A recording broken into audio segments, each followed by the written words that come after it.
Viva para construir. Nosso Deus é o Deus que edifica, o Deus que constrói e reconstrói, se é preciso então. E o mundo destrói, Deus constrói. Você está sendo construído pelo Senhor.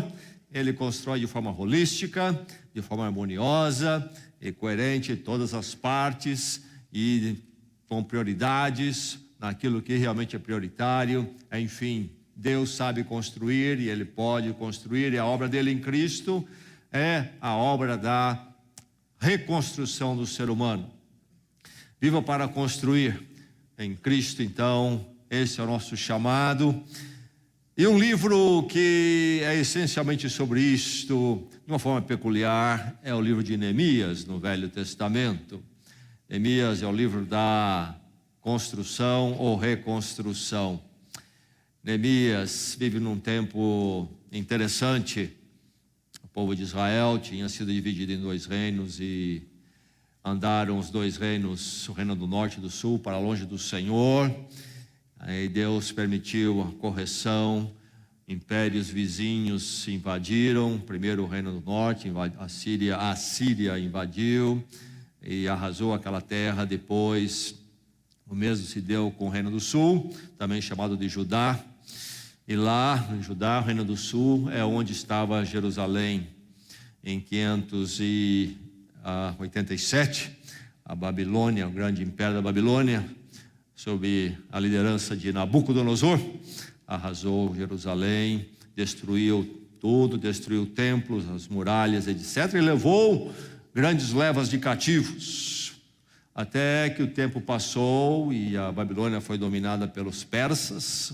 O rei Ciro foi o líder dessa tomada de poder que os persas fizeram na Babilônia, e ele permite a volta dos cativos e o povo de Israel começa a voltar. Voltam em levas. Uma delas é liderada por Zorobabel, que está no livro de Esdras, que está antes do livro de Neemias, aí na Bíblia. E Neemias está lá, então, no Império da Pérsia. E está numa situação muito boa, trabalhando no palácio do rei, servindo em posição privilegiada. E ele ouve falar sobre a destruição em Jerusalém, que as muralhas ainda estão arrasadas, não há muito de cidade ainda que o templo tivesse sido reconstruído. Aquilo pesa no coração dele, e ele ora, clama a Deus, e finalmente ele pede autorização ao rei para ir a Jerusalém reconstruir as muralhas.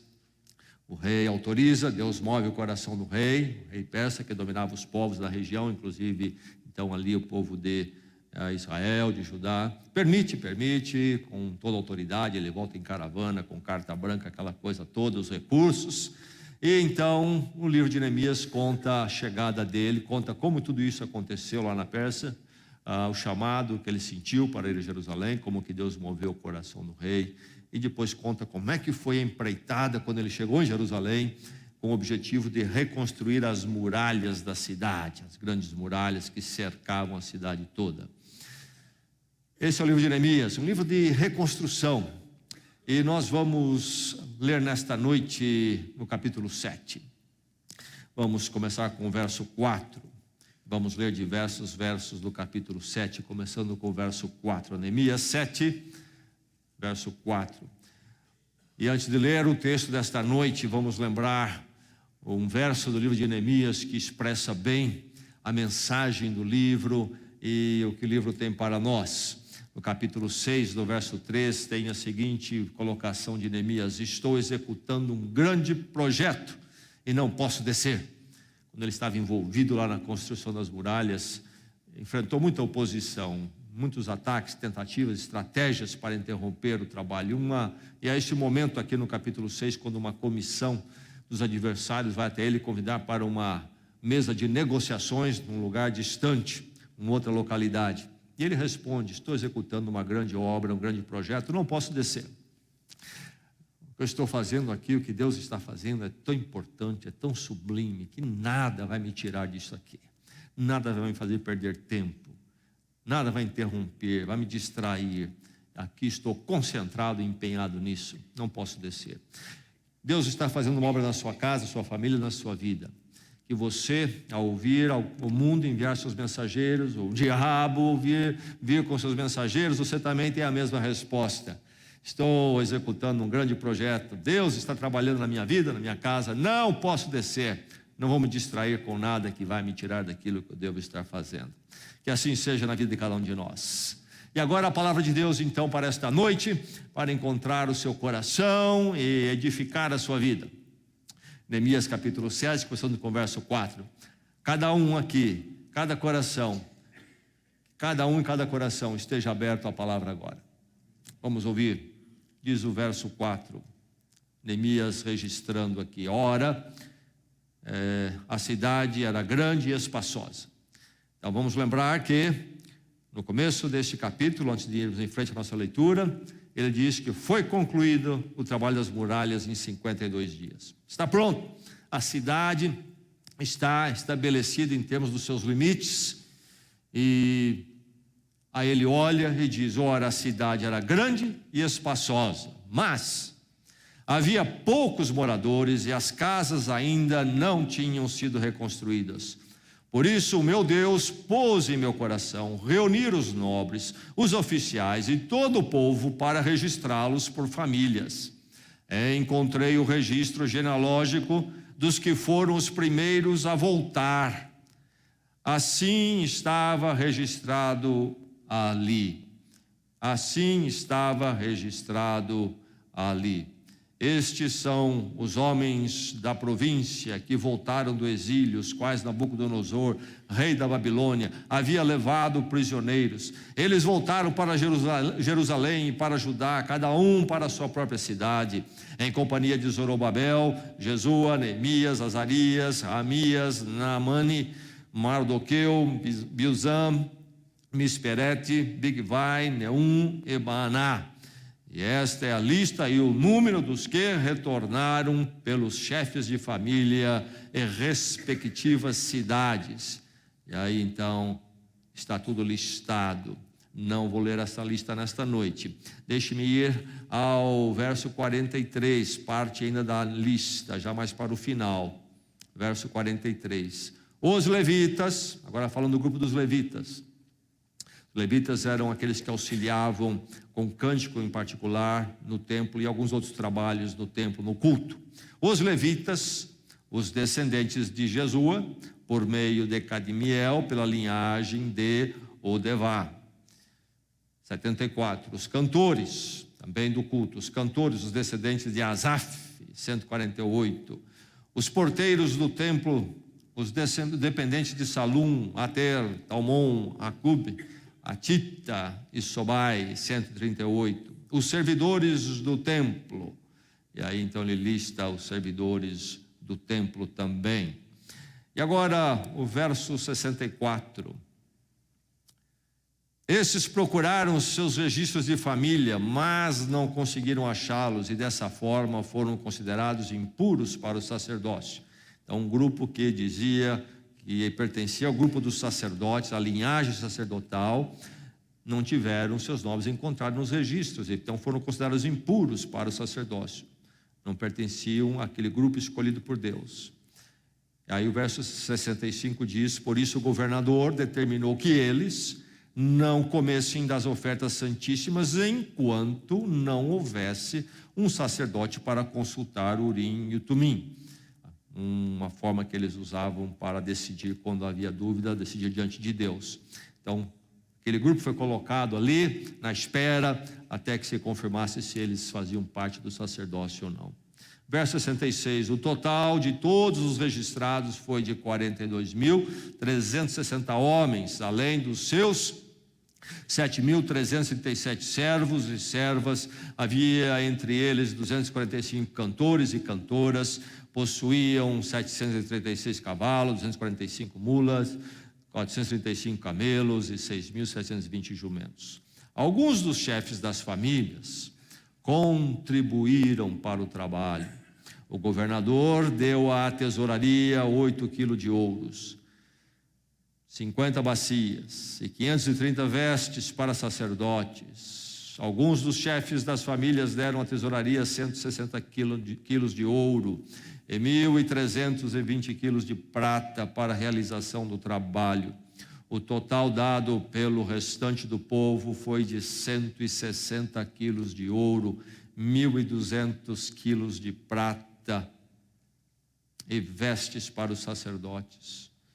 67 vestes para os sacerdotes. Os sacerdotes, os levitas, os porteiros, os cantores e os servidores do templo e também alguns do povo e os demais israelitas estabeleceram-se em suas próprias cidades. Até aí.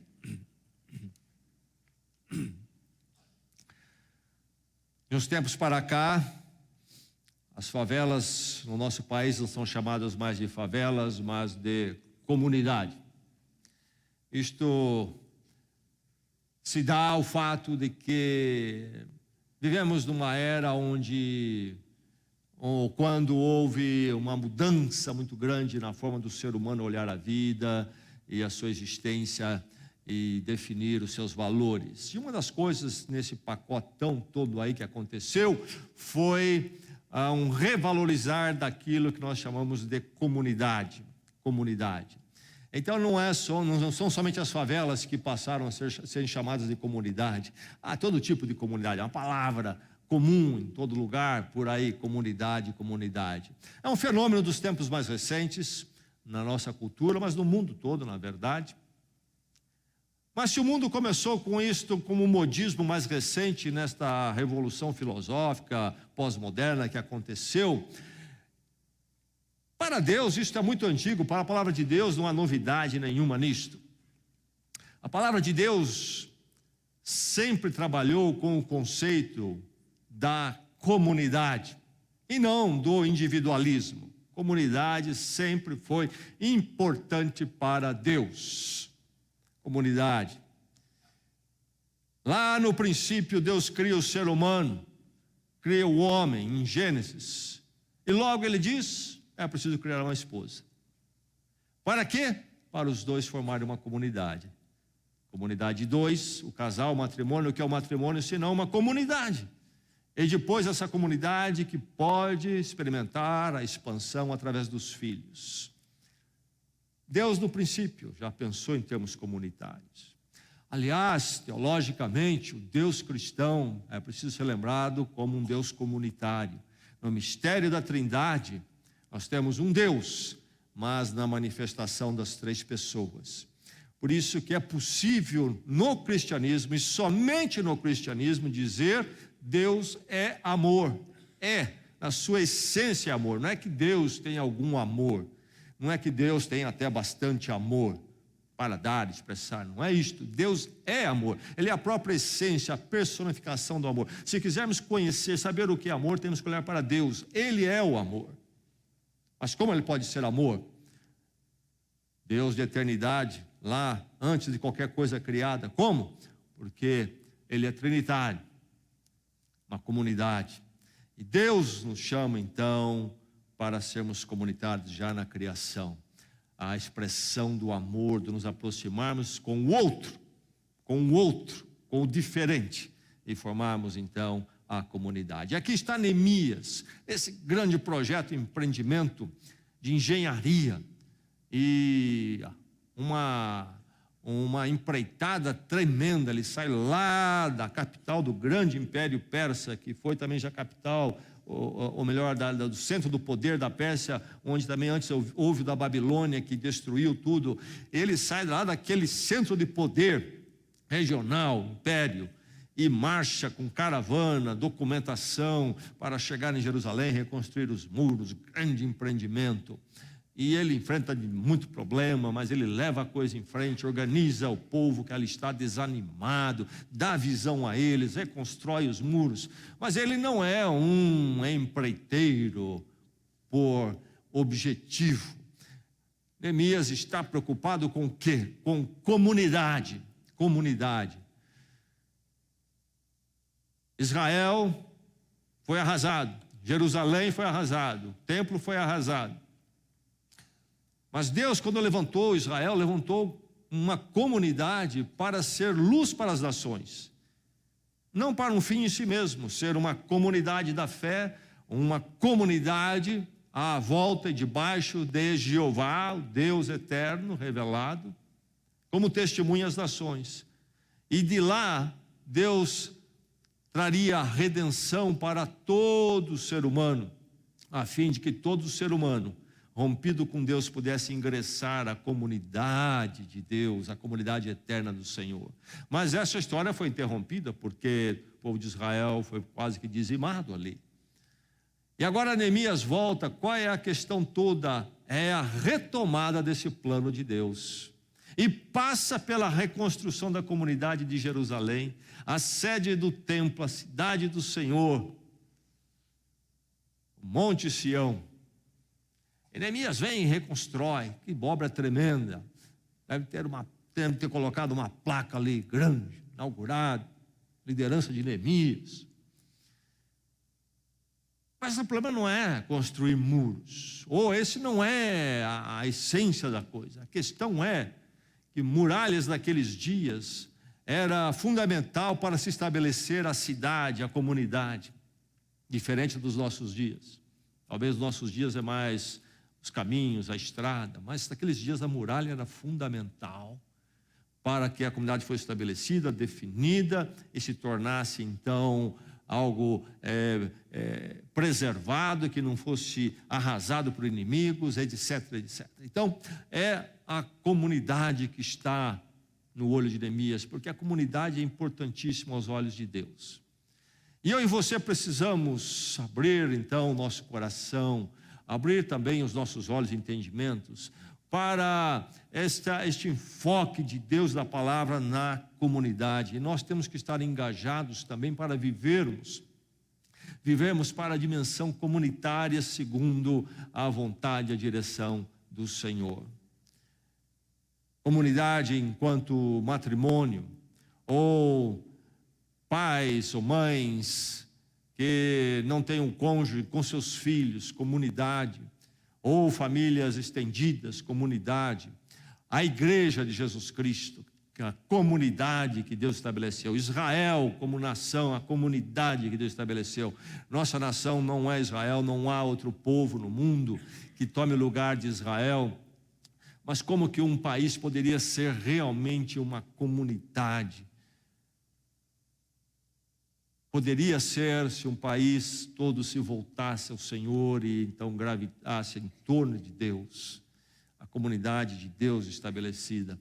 Mas Deus tem então a grande comunidade da igreja no seu projeto, e eu e você então somos chamados para engajarmos na comunidade familiar, entendermos isso, um chamado de Deus para sermos comunitários na casa, comunitários também na igreja, e no mundo, chamando os outros à nossa volta também, dizendo, como falei domingo, achamos o Messias, para que eles venham fazer parte também da comunidade do Senhor. Enfim, somos agentes da comunidade, se estamos em Cristo, somos agentes desta dimensão de Deus na família, na igreja. Então, quando nós olhamos esse texto aqui, nós temos a virada no livro de Neemias. Até aqui, a questão foi construir muralhas, pedra. Agora, o foco é gente. Quem vai morar dentro dessas muralhas? O que vai acontecer dentro dessas muralhas? Vai haver uma comunidade? Ou será apenas uma bela muralha para ser admirada, morta, sem vida nenhuma lá? Agora, então, a questão é a comunidade. Forme uma comunidade, seja um agente comunitário, forme uma comunidade. Mas lembre-se que indivíduos são importantes, sim. Quando nós lemos essa lista, por exemplo, de Neemias, essa lista que está aí longa, por que essas coisas estão na Bíblia? Livros com genealogias. Algumas razões. Primeiro, para entendermos que o nosso Deus é um Deus que age na história e que há uma linha, que não é apenas a questão de Deus não é apenas a questão de um beato de plantão que de repente teve uma ideia de Deus, teve um sentimento de Deus e criou essa ideia lá na cabeça dele, de algum lugar, e criou uma grande ideia, funda uma religião. Não é isso, é uma ação de Deus na história. Genealogia, a história é muito importante. Mas outra razão é que Indivíduos são importantes. A pessoa é importante. Cristo morreu pela pessoa. Deus criou você. Deus criou cada indivíduo. E o mundo hoje fala muito em comunidade, mas o mundo está muito perdido nessa questão. O mundo está pronto para revisitar o conceito de pessoa e indivíduo e está abrindo portas para se descartar certos indivíduos. É o caso do aborto, por exemplo. O mundo está ficando perdido com relação a esta preciosidade da pessoa do indivíduo. Querem entrar com a eutanásia. São dias complicados. Formar uma comunidade passa por indivíduos, reconhecer que os indivíduos são importantes. Para Deus eles são importantes. Nessas listas, as pessoas individualmente são lembradas. Indivíduos são importantíssimos aos olhos de Deus. Há um valor inerente em cada pessoa. Cada ser humano, diz a palavra de Deus, foi criado à imagem e semelhança de Deus. Há um valor no ser humano que já vem nele. Por isso, a vida humana é santa, ninguém deve tocá-la. Nada no universo foi criado à imagem e semelhança de Deus, somente o ser humano. É por isso que nós somos distintos de tudo mais que há no universo e no mundo. Nós temos certas faculdades e capacidades que nada no mundo tem, nem no mundo animal. Nenhum animal tem o que nós temos. Por isso que nós somos religiosos, para usar uma palavra aí mais simples, para apenas denotarmos isto. Enfim, o indivíduo é esse ser criado à imagem e semelhança de Deus, que faz o que faz, e sabe o que sabe, e busca o que busca. Indivíduos são importantes. Lembre-se disso quando pensamos em comunidade. Comunidade não deve descartar a individualidade. Em nome de Estado, por exemplo, propostas políticas descartaram milhões e milhares. Propostas humanistas, longe de Deus, o ser humano vai construir agora a sua cidade, a sua nação, e embarca então numa filosofia ateia, humanista, e o que resulta? Vem em nome da bondade e depois vira um massacre. Pode ler as histórias dos regimes totalitários e essas últimas filosofias políticas que governaram aí grupos enormes no comunismo, milhões, falam-se 80 milhões de mortos nas mãos do comunismo. A grande bondade humana de formar uma grande comuna, uma comunidade, vira um terror, indivíduos massacrados, sem direitos. Não é assim a comunidade do Senhor. A comunidade do Senhor conta cada um. Na sua casa todos contam ali. Você olha a sua esposa, o seu esposo dessa forma, seus filhos, seus pais. Na igreja, entendemos isto. Indivíduos são importantes, porque sem indivíduos não há verdadeira comunidade. Sem o valor do indivíduo, fere. Sem o valor do indivíduo, reconhecimento de cada um, fere de início o que Deus pensa de comunidade, porque primeiro passa pela criação de cada um. Forme uma comunidade. Pessoas, indivíduos são importantes, mas comunidade é essencial. Comunidade não é luxo. Já falamos como é que Deus começa com comunidade, depois como Ele levanta a comunidade de Israel, e em Cristo Ele levanta a comunidade da igreja. Comunidade é essencial. Nosso Deus, então, é um Deus comunitário. Na história da salvação e na história da criação, é um Deus que trabalha esse indivíduo, criado à imagem e semelhança dele, sempre em comunidade, e envia esse indivíduo para viver com o seu próximo.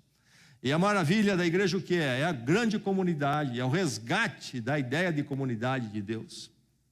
Em Cristo, o novo homem é colocado na nova comunidade. A igreja, a comunidade eterna do Senhor, louvado seja o Senhor. A comunidade para sempre, comunidade resgatada. Deus olha para a igreja e para a família com olhos muito firmes e cuidadosos. Nós tratamos a igreja muitas vezes de qualquer forma, mas não Deus. A comunidade da igreja é tremenda.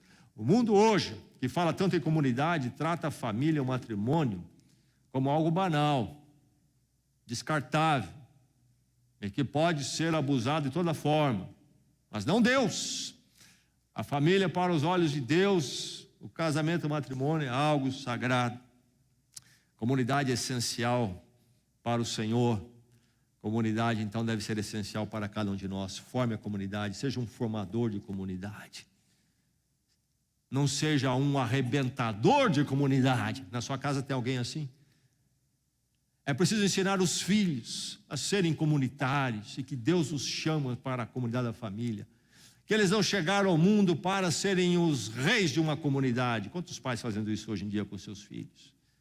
Mas devem saber que chegam ali para servir a comunidade.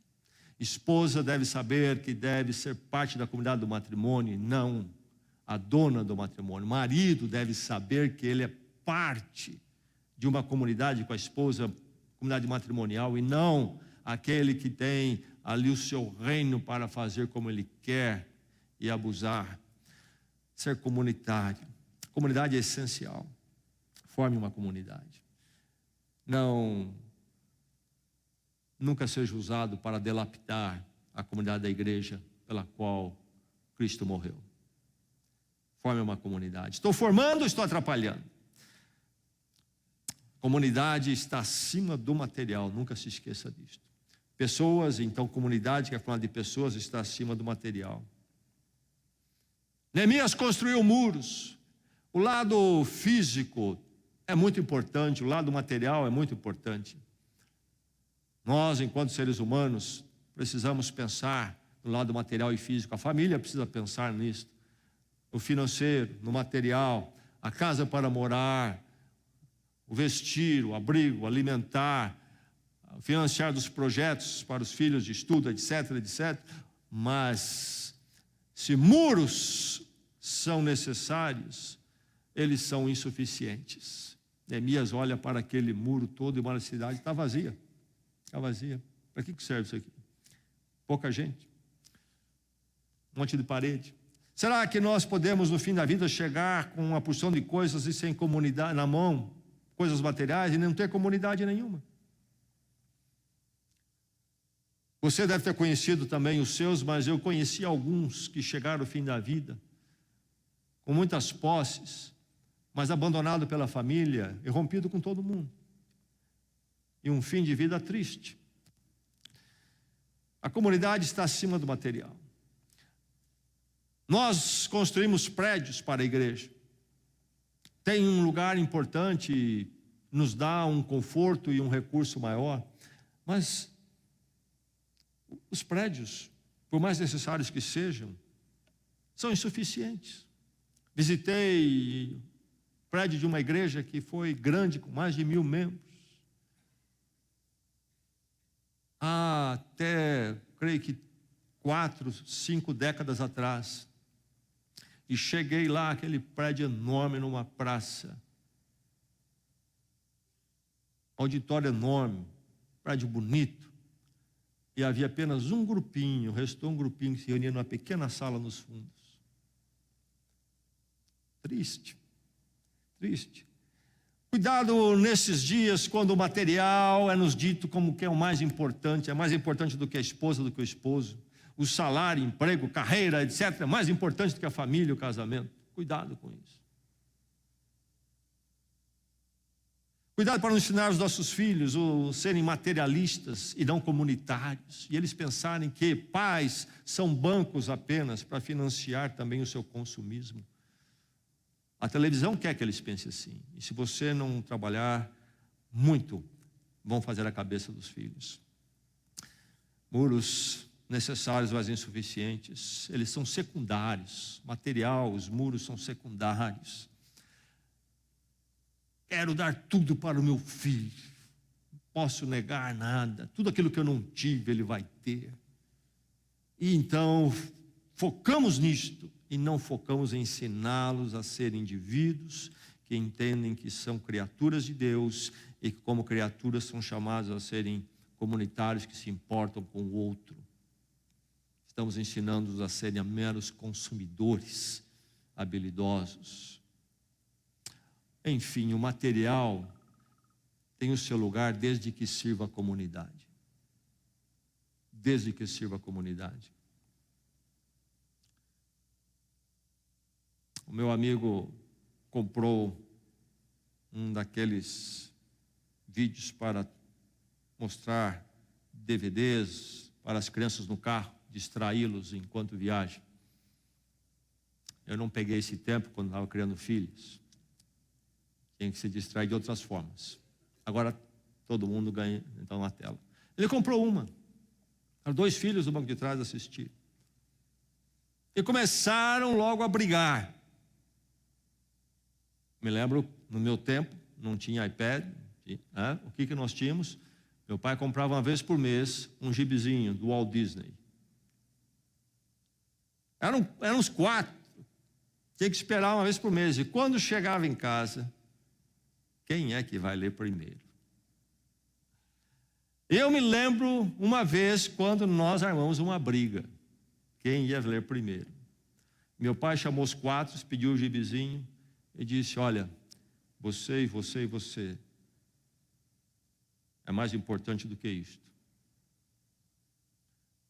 Um para o outro. Olha, vocês são mais importantes do que isto. Isso aqui não vale a pena o rompimento e a briga entre vocês. Há algo mais precioso a vocês. Com licença, rasgou tudo aquilo, jogou no lixo. Lá estava meu amigo, 2 filhos. Agora tem vídeo para viajar. E os 2 reizinhos atrás começaram a brigar, porque não bastava apenas ter vídeo, agora tinha que ser quem é o que vai dominar esse negócio aqui. O que meu amigo fez? Foi e comprou 2. Ou melhor, comprou o segundo. Já viu isso em algum lugar? Já, né? Talvez você já fez isso também. Nós não ensinamos nossos filhos a serem comunitários. Dividir, partilhar. Mas quando falamos em comunidade, estamos falando em dimensão mundana. O mundo tenta, mas não consegue, não vai conseguir.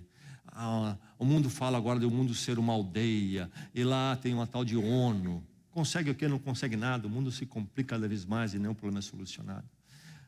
Estamos falando de comunidade aos olhos de Deus. O objetivo é o propósito de Deus.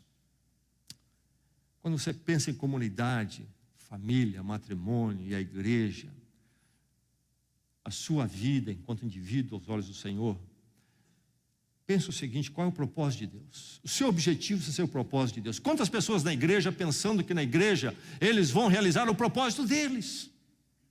Querem trazer para a igreja o seu propósito. Não sabem ser comunitários. É igual os 2 reizinhos do banco de trás do carro do meu amigo. Quem é que vai controlar isso aqui agora? Eu, não você. Claro, sempre será eu. Não tem ideia comunitária, você também não. Não é você que vai controlar, será eu. O egocentrismo toma conta e a dimensão comunitária, a volta de Deus, vai embora. Aqui a questão toda é resgatar o povo de Deus, Judá. E Neemias está trabalhando para isso, não para fazer muralhas, para que então o nome dele fique para sempre ali, simplesmente. Claro que ele seria lembrado, mas se ele fala em ser lembrado. Mas ele não está preocupado apenas em deixar uma grande obra de arquitetura. Resgatar Judá, de onde viria Jesus, a redenção. Neemias está no propósito de Deus de redimir o ser humano. O propósito da comunidade deve ser redentivo, então. Por isso a comunidade deve ser de redimidos. O crente deve buscar construir uma comunidade de redimidos. Se eu não contrair um matrimônio, buscar, se eu sou um redimido em Cristo, buscar contrair matrimônio com outro redimido. Se eu fui alcançado pela fé em Cristo, foi redimido depois do matrimônio, depois que me envolvi com o matrimônio, me casei, e o meu cônjuge não é redimido, trabalho para um dia ele vir a ser, e toda a minha comunidade matrimonial, e aí meus filhos e familiar, ser uma comunidade de redimidos. Por isso é que foi importante para ele listar os que voltaram do cativeiro. É o segundo êxodo, o primeiro foi lá muito antes, não é? Quando Deus tirou do Egito o povo de Israel. Agora o povo estava no segundo cativeiro na Babilônia, e chega a hora do voltar. Deus resgata o seu povo, redime. Mas ao terceiro êxodo, e o final permanente e maravilhoso, que é o que Deus realiza em Cristo Jesus, nos tira do cativeiro do pecado do mundo, do diabo, o reino das trevas, e nos redime, nos coloca no reino da luz, na sua comunidade eterna, a igreja de Jesus Cristo. Então a questão toda é a comunidade de redimidos. A igreja de Jesus Cristo não pode ser nunca uma comunidade de pessoas que não sejam redimidas, resgatadas em Cristo Jesus. É uma ótima pessoa. Você passou pela cruz? Não. Então você não pode fazer parte da igreja de Jesus Cristo. Há uma pessoa moralmente dentro da sociedade muito boa, vamos recebê-lo? Não. Você passou pela cruz? Não, então não pode fazer parte. Na igreja de Jesus Cristo, somente quem passou pela cruz foi resgatado do cativeiro. A comunidade dos redimidos. E a família deve lutar para ser uma comunidade dos redimidos, porque aí sim a família reencontra com o verdadeiro propósito que Deus tem. Forme uma comunidade. A prioridade tem que ser o culto. Nenhuma comunidade será a comunidade do Senhor, será formada a comunidade do Senhor, se a prioridade não for o culto não tiver prioridade. A família redimida, a família formada no Senhor, deve ser uma família que cultua. E se a família é dividida? Já falei sobre isto. Alguns redimidos, outros não. Quem é redimido, procure colocar o culto na casa tanto quanto possível. E se não há possibilidade da participação de todos, mostre na sua vida o culto dentro da sua casa. O culto individual, o culto enquanto família, quando possível, mas a prática do culto da comunidade da fé e igreja. Aqui nós vemos o sustento generoso, contribuíram de muitas formas para o culto, e vemos a santidade do culto. Os levitas e sacerdotes tinham que pertencer à linhagem, isto é, a comunidade de Deus não é feita de qualquer forma, há toda uma santidade nela, uma forma de se fazer. E a direção comunitária tem que ser a direção de Deus. Na Babilônia, ainda lá no reino da Pérsia, Neemias orou por Jerusalém, que Deus abrisse as portas e a oportunidade, e movesse o coração do rei para a reconstrução dos muros, para reconstruir a comunidade. A direção de Neemias e a direção comunitária de Deus. Não é que Neemias pensou, vou ser um grande idealizador de uma cidade, quero deixar meu nome na história, ou ter uma visão cultural, ou fazer uma Brasília, ficar lembrado para sempre. Não. Neemias está na direção comunitária de Deus, a comunidade que Deus queria resgatar. E você também olhe para a sua comunidade matrimonial, familiar, perguntando qual é o propósito de Deus aqui.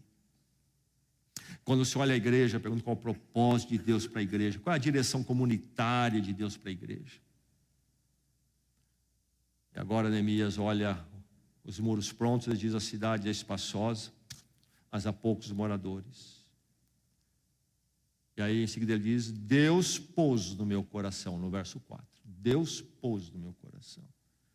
E ele vai buscar gente e encontrar as pessoas certas que deveriam morar em Jerusalém, que realmente pertenciam à comunidade de Deus, e não aqueles que não pertenciam à comunidade de Deus. Essa é a razão da pesquisa dele. Por quê? Porque Neemias está na direção comunitária de Deus. Neemias está fazendo a comunidade que Deus quer, a comunidade dos redimidos, os chamados, a comunidade que cultua, dá prioridade ao culto, a comunidade da redenção, que anuncia a redenção, que redime, a direção comunitária de Deus para o matrimônio, para os filhos, a família, a direção comunitária de Deus para a igreja. Forme uma comunidade. Em Cristo somos chamados para a comunidade. É impressionante como há crentes, às vezes até com grande conhecimento da Bíblia em termos de fatos, etc., mas não conseguem entender, aprender e viver a essência que é ser a comunidade de Deus. E vive uma vida paralela à igreja. E chegam a dizer: mas eu estou cultuando em casa. Nada poderia ser mais contraditório. A fé cristã é da igreja, corpo de Cristo, a comunidade. Que eu e você possamos sempre ser achados em formar uma comunidade. Nunca sermos achados em individualismos, egocentrismos, isolacionismos, indiferença, mas sempre manifestando a presença de Deus em nossas vidas que lança a mão, que procura alcançar a comunidade. Chega de pessoas que destroem comunidade, as comunidades do Senhor. Que eu e você, então, sejamos sempre em casa e na igreja, aqueles que edificam a comunidade, que chamam o mundo para a grande comunidade de Deus. Vamos orar.